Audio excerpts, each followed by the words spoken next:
Hello there, my name is James Ponak, and I want to welcome you to my channel, Deeper with God. I'm in part 3 of my series, The Language of Faith. Now, you don't need to stop this video and watch parts 1 and 2 to enjoy this video, but I would recommend after this, you go back and watch parts 1 and 2 if you have not. So, thank you for joining me. Have you ever considered the language, the words that come out of your mouth? You know, it's interesting. I was fueling up at my favorite gas station, Otter Co-op, here in Chilliwack, British Columbia.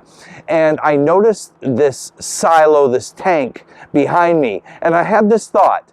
The person who was hired to paint petroleum on the side of the tank was not required to know what the word petroleum means.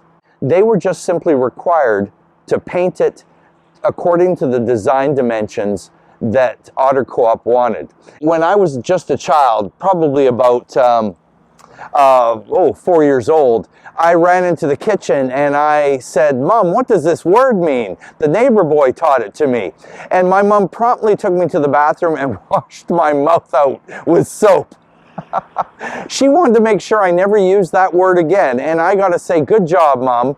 Out of all my issues in life, swearing has not been one of them.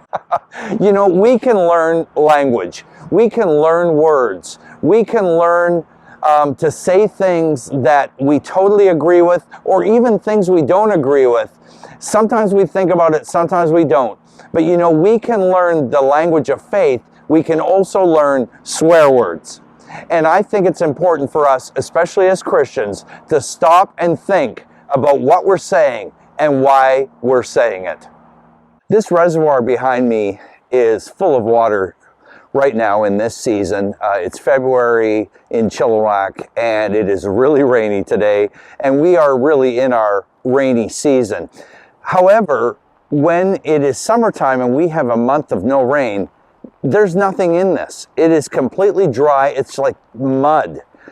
And because it cannot produce its own water. It doesn't have an underground, spring. It does not have a stream or a river running into it.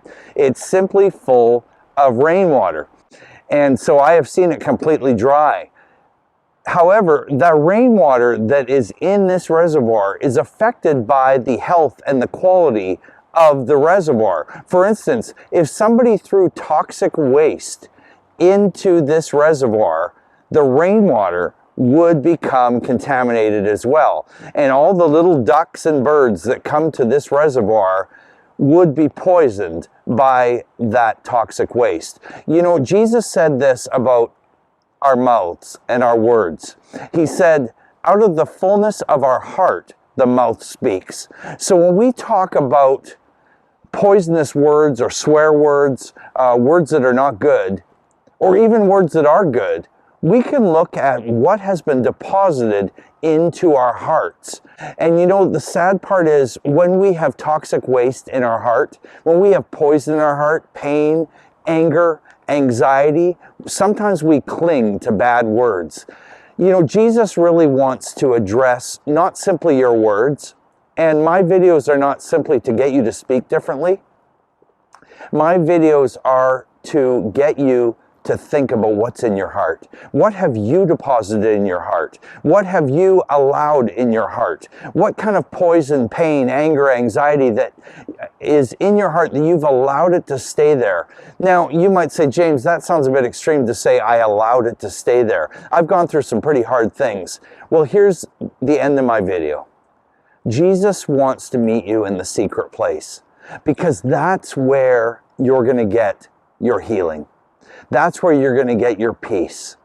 And that's where He's going to make things right. And so when things are at peace, when your heart is healed, your mouth speaks about healing. Your mouth speaks about peace. I'm not saying we can never get angry about anything, but the truth is some people are truly angry people. And they live with the pain of their past, the pain of their experiences. And Jesus is inviting you today into the secret place, not simply to fix your language, but to heal your heart. And this is really a prayer that you can pray with me from Psalm 139, verses 23 to 24. Search me, O God, and know my heart. Test me and know my anxious thoughts. Point out anything in me that offends you and lead me along the path of everlasting life. Listen to your mouth and hear your heart. God bless you.